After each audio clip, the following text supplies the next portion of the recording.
sur mon avenir, sur le truc. Chaque matin, quand je partais au travail, moi, au fait, j'avais un objectif. Je voulais faire pour moi. Depuis là, je voulais faire pour moi. C'était en toi? C'était en moi. Comment je vais faire pour moi, en fait? Comment je vais créer mon mouvement? Comment c'est ces trucs-là qui étaient en moi, en fait. Donc, j'étais concentré. On a oublié cette vie de vagabondage, nous aussi, a carrément laissé.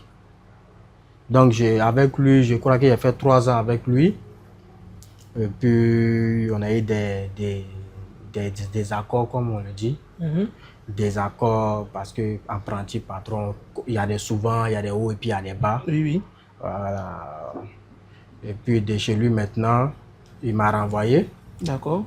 Je me suis retrouvé dans un autre atelier à Bobo. D'accord. Que j'ai travaillé là-bas encore pendant 4 ans. Waouh. De là-bas. Ça fait déjà 8 ans. Ouais. Ouais. D'accord. On peut dire. Là-bas, tu as continué à apprendre encore le métier. À apprendre le métier comme tout le monde, comme tous les particuliers. On travaille avec des marteaux, des points de sémence, des agrafeuses à main, de manière comme tout le monde connaît. D'accord. Voilà. Et puis, dans cet atelier, il y a un livret de mousse qui est venu livrer mousse. Il est quitté à l'usine. Il est venu livrer mousse. On va pas dire le nom de l'usine pour ne pas rentrer dans tout ça. Oui, oui. Il est venu livrer mousse à l'atelier. Donc, j'ai pris son contact. Le livret. Parce que lorsqu'il a ouvert le camion, il a vu des fauteuils dedans, mais bien faits. Tout était excellent dans le camion. Oui, c'est joli. Il dirait des fauteuils importés. Oui. Je lui ai demandé, chez vous à l'usine là-bas, vous fabriquez des fauteuils? Il dit oui. Il peut avoir ton contact. Il m'a donné le contact. J'ai commencé à contacter le gars. On causait. D'après lui, il a donné mon nom à son boss. Mais comment on appelle ça, mes coordonnées, tout. Son boss m'a appelé un jour. Et puis, il m'a proposé de venir travailler avec eux. Bon, d'abord, c'est moi qui voulais aller travailler avec eux. Maintenant, un bon jour, ils avaient besoin d'un élément parce qu'il y a un élément chez eux qui avait chuté. Donc, ils avaient besoin de fermer ce trou-là. Voilà comment il s'est rappelé à moi, en fait. Immédiatement. Il m'a appelé. Est-ce que demain, ce sont des Libanais? Oui. Est-ce que demain, tu peux venir? C'était à la zone industrielle de Yopougon. D'accord. Demain matin, on dit 6 heures, je ne connais pas le coin. Je suis sorti de la maison. Courir jusqu'à renseignement, transport. Je me suis retrouvé devant l'usine. Ça devrait commencer à 8 heures. Les gens étaient là avant 8 heures, 7 heures. Ils sont venus. À 8 heures, le Libanais m'a accueilli. On est rentré. Il m'a donné 2 ou 3 trucs de faire, j'en teste. Bon, je ne suis pas habitué à leur manière de travailler. D'accord. Donc, j'ai fait à ma manière. D'accord. Ah bon, il m'a dit, bon, c'est parce qu'on a besoin de quelqu'un, sinon je n'ai pas le niveau. J'ai accepté. J'ai accepté d'apprendre avec eux. Tu as accepté d'apprendre? Ouais. Quel que soit le prix. On m'a proposé des prix foutaises, mais j'ai aimé. J'ai vu l'usine est grande. Ils sont équipés. Ils travaillent bien. C'est des savoirs importés. Il dit, mais pourquoi ne pas apprendre ce savoir?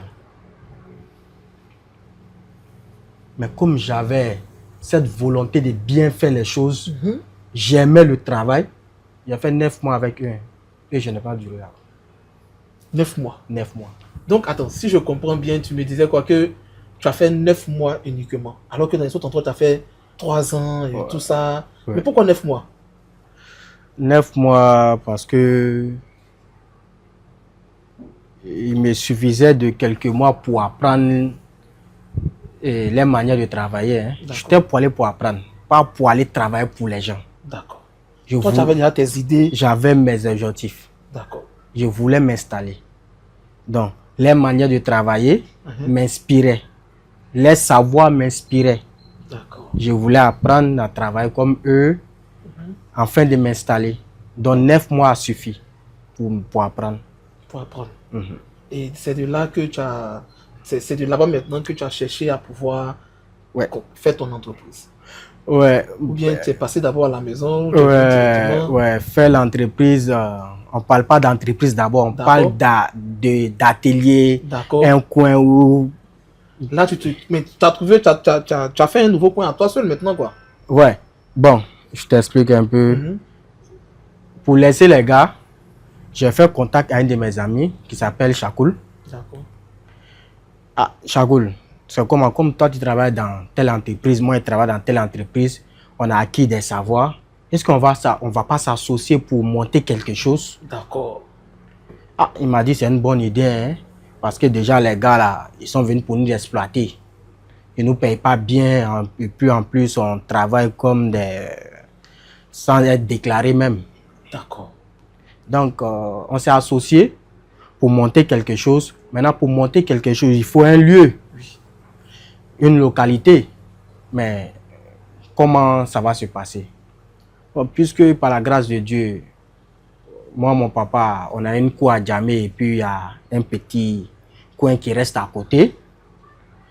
On s'est dit, pourquoi pas commencer ici? D'accord. On a commencé un peu. Donc là-bas, vous avez mis votre atelier. On a mis notre atelier. On ne parle pas d'entreprise d'abord, on parle d'atelier. Oui. On n'avait même pas d'équipement. Waouh. Voilà, on a eu quelques petites commandes où on a pris en vente des gens, aller payer 2 ou 3 trucs pour pouvoir fabriquer fauteuil. C'est-à-dire, c'est sur l'avance que vous avez fait votre premier fauteuil. C'est ça. Ça veut dire on prend l'avance, on paye les articles de fabrication pour fabriquer les fauteuils. En même temps, on paye nos matériels.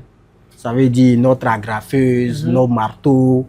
Au fur et à mesure. Au fur et à mesure, on est venu se débrouiller à côté de la cour pour faire le premier salon. Lorsqu'on a fait le premier salon, à côté de la cour, les gens qui passaient, ils ont vu, ah, celui-là, il travaille bien, celui-là, il travaille bien. Voilà comment le deuxième salon est sorti, le troisième, et puis on s'est débrouillé comme ça. Wow. On s'est débrouillé comme ça. L'atelier, c'était un petit hangar. Mhm.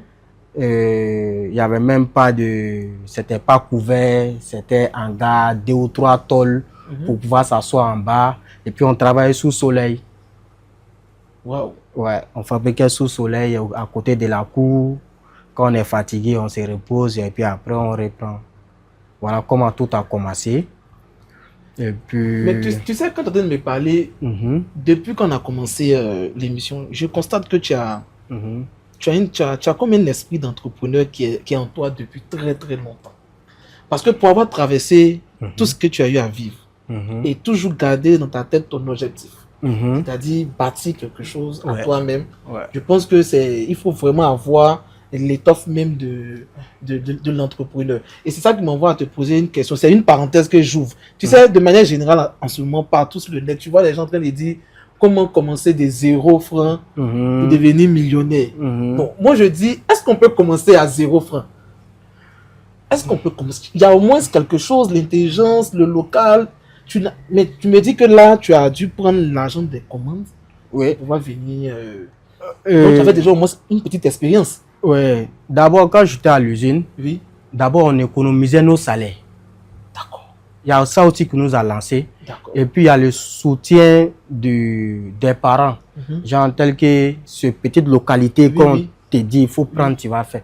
On ne peut pas partir de zéro, mais on peut partir de son expérience. D'accord. Au moins, c'est quelque chose. C'est quelque chose. Sur quoi on peut se baser. Voilà, c'est comme tu vas à l'école, tu as appris quelque chose. Si tu as de l'argent et que tu n'as rien appris, tu ne peux pas faire partie de quelque chose. Oui, ça c'est vrai. Est-ce que tu vois?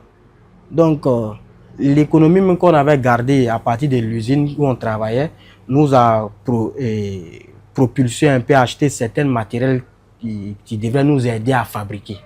Bon, pour ne pas être indiscret, je sais que c'est un peu personnel. Ça fait combien comme ça?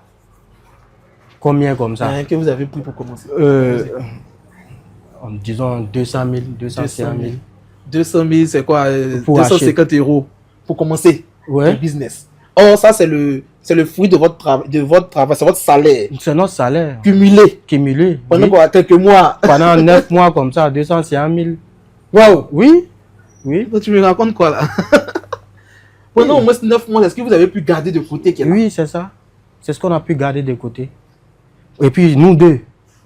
Et ça, c'est pour 2 personnes. C'est pour 2 personnes. Ça veut dire, lui, il envoie au moins 150 000, moi, il envoie 180 000 ou 100 000 pour pouvoir faire quelque chose.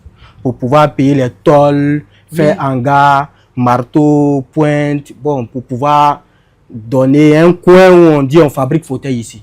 Et ça, la seule chose que vous basez là-dessus, c'était votre expérience. Vous avez dit, Oui, si voilà. on est déjà, on a notre expérience. On a notre expérience. À partir de ça, là, on a notre expérience. D'accord. Et puis, on s'est lancé parce que même Chakoul avait déjà eu ce commande-là. Il y a une personne qui lui avait dit, ah, fabrique ça pour moi. Donc, on s'est dit, bon, pourquoi pas en même temps faire avec? Tu ne peux pas te lancer sans avoir de commande. On était à l'usine, bon. On s'est dit, bon. Ah, il a dit, ah, j'ai une commande. On fait comment? Ah, moi, il a dit à mon papa, et puis il veut m'installer. Il dit de prendre cette couloir-là. Donc, on va venir faire ça avec. Voilà comment on a commencé. Donc, déjà, je pense que l'aide aussi de papa, c'était quelque chose de voilà, c'était quelque chose de grand. Voilà, où s'installer. D'accord. Parce que c'est le plus compliqué. Beaucoup d'hommes veulent s'installer, mais ils n'ont pas un endroit, des espaces pour s'installer. C'est difficile. D'accord. Donc, c'est de là que tu as créé directement, ou bien tu es passé encore par certains endroits avant d'arriver là où tu es aujourd'hui? Là encore, on a eu première commande, deuxième commande, troisième commande. Et puis, arrivé à un certain moment, on n'avait plus de commandes. Voilà comment ça a commencé à chauffer. Wow. On ne peut pas dire que... Tout entrepreneur passe par là. Voilà, on ne peut pas dire qu'on est venu s'installer et puis on a commencé à fabriquer, puis c'est parti, bim. Hein. On a nimi, comme on le dit. On a galéré. C'était chaud. C'était chaud. Est-ce qu'il y a eu des moments où tu as voulu abandonner? Pas abandonner, je n'ai pas cet esprit. Mais comment améliorer?